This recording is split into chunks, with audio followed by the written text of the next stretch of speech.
හරි ළමයි දැන් මේ හදන්නේ මේ ගිය අවුරුදු දකුණු පළාත් පේපරේ ගාන ගිය අවුරුදු දකුණු පළාත් පේපරේ මේකේ වාට උත්තර පත්‍රෙත් දීලා තියෙනවා. හිඳ උත්තර පත්‍රෙත් ඔයාලට බලා ගන්න පුළුවන්. තව එක 2025 වයම් පළාත් පේපරෙත් මම ඔයාලට දීලා තියෙනවා. ඒ ගාන මම හදන්නේ ඒක ඔයාලා තනියෙන් බලා ගන්න ඕන. හරිද? මම ගණන් එතකොට 7ක් හදලා තියෙනවා. එතකොට මේ එකකේ එතකොට මේ එකකේ හොඳට පුළුවන් වෙනවා. මේකේ ලකුණු 10ම ඔයාලට ගන්න පුළුවන් වෙන්න ඕන. මම එතකොට භෞතික සම්මන්ත්‍රණ වල පන්ති ප්‍රාන්තර ගැටලුව කරන්නේ නැහැ. හොඳයි. ඒකින්ද හොඳට බලා ගන්න මේක. බලන්න ඒකේ මෙහෙම තියෙන්නේ. එක්තරා දිස්ත්‍රික්කයක සිසුන් 50ට අඩු පාසල් 30ක් පිළිබඳව ලබාගත් තොරතුරු පහත දැක්වේ කියලා තියෙනවා.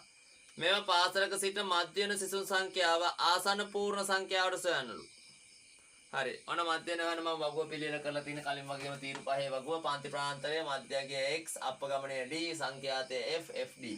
මෙන්න පන්ති ප්‍රාන්තය ටික ලස්සනට දාලා තිනවා සංඛ්‍යාතය දාලා තිනවා. එතකොට කීයද? මෙතන සිග්මා f පාසල් 50යිනේ. ඕනනම් සැකනා එකතු කරලා බලන්න.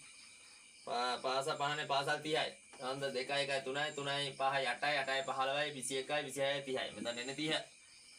මධ්‍යගය දෙපැත්ත දෙන්න එකතු කරා දෙකට බෙදුවා 7 1යි 8යි 8 දෙකට බෙදුවාම 4යි.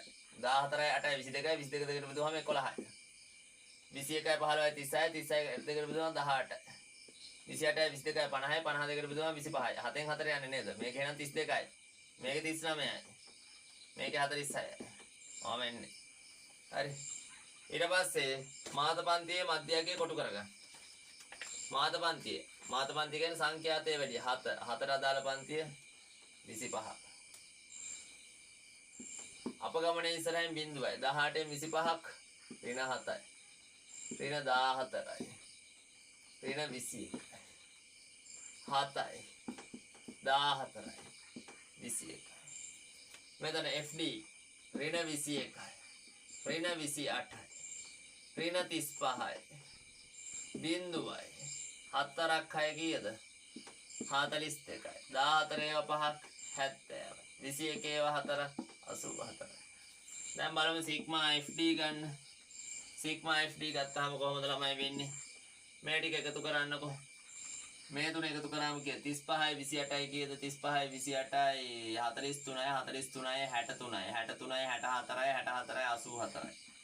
ඍණ 84ක් කියනවා. මේ පැත්තේ ඍණ 84ට ධන 84 කැපෙනවා ළමයි. ඍණ 84ට ධන 84 කැපලා ගිහිල්ලා 70 42 එකතු කරාම කීයද? 112යි. ධන 112ක් එන්නේ. ධන 112ක් එන්නේ. හරිද? ධන 112ක්. හරිද? ඊට මධ්‍යණය.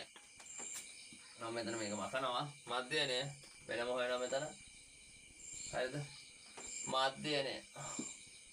මධ්‍යණය ගන්නේ කොහොමද? මම හිතනවා පේනවයි කියලා. මේ ආලෝකයේ පොඩි ප්‍රශ්නයක් තියෙනවා ළමයි. පේනවනේ. ආපසු පිට පේනවා නම් තියෙන්නේ. මධ්‍යණය. උපකාරිත මධ්‍යණය ගන්නවා කීයද? 25යි 25 එකතු කිරීම. මෙතන ධන ඇවිල්ලා තියෙන ඒකද කිසි ප්‍රශ්නයක් නැහැ. 112 බෙදන්න 30න්.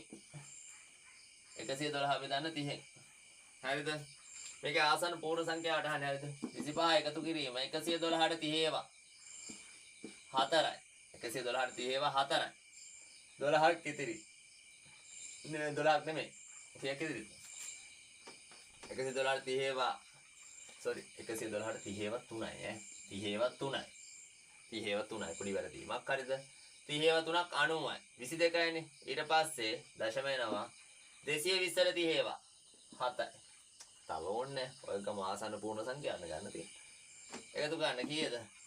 28.7යි. ආසන්න පූර්ණ සංඛ්‍යාවට පළමු දශම ස්ථානයේ තියෙන 5ට වැඩි එක්කෙනෙක්. එහෙනම් එකක් එකතු ගන්න කීයද? 29යි. මධ්‍යණය 29යි. මධ්‍යණය 29යි. මධ්‍යණය 29යි. හරි මධ්‍යණය 29යි. ඊට පස්සේ මම මකනවා එක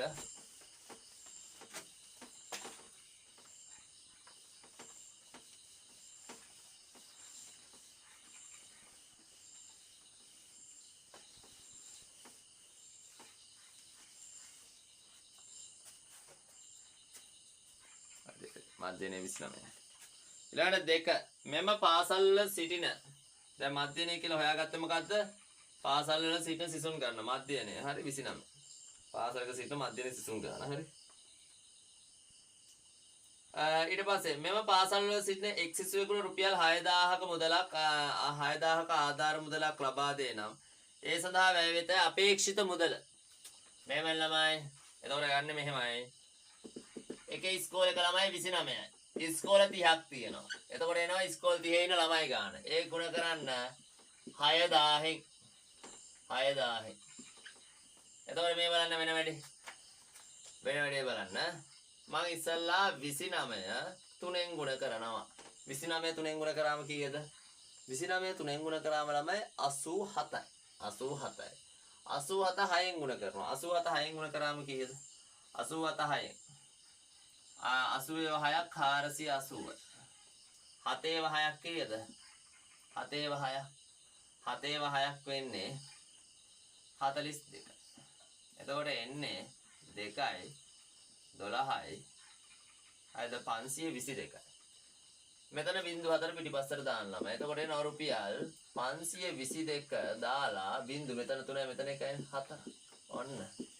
ඔය වගේ ගණක් එනවා. එතකොට කීයද මේ? මේ කීයද එන්නේ? මේ ළමයි කීයද මේ? මේ කලාප 3ක් තියෙනවා නේද? ලක්ෂ 52 ලක්ෂ 20000ක් යනවා ඔක්කොම ගන්න. හරිද? 52 ලක්ෂ